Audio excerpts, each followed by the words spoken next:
For the second time in 5 months, Timbuktu's treasured collection of ancient manuscripts is under threat.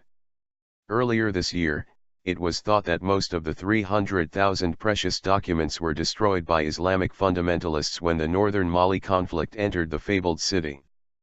But as it turns out, only 4,000 documents were burned by the rebels. The rest were smuggled out of Timbuktu 6 months before the incursion by a team of local families who have long safeguarded their city's famous library, often in their own homes.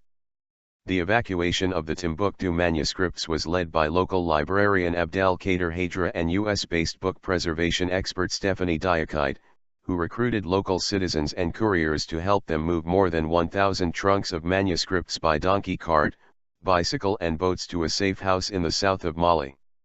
Despite the dangers of the mission, both to the treasured texts and those involved in the evacuation, the vast majority of the manuscripts were saved, only to face a new threat.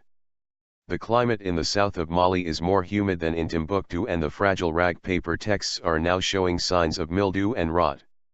It would be the ultimate irony if all of these had survived the evacuation but had been destroyed because we don't have the resources to archival box them and insert humidity traps for the period they are in exile, said Diakité, who has now started a campaign to raise the estimated $7 million it will cost to rescue the manuscripts.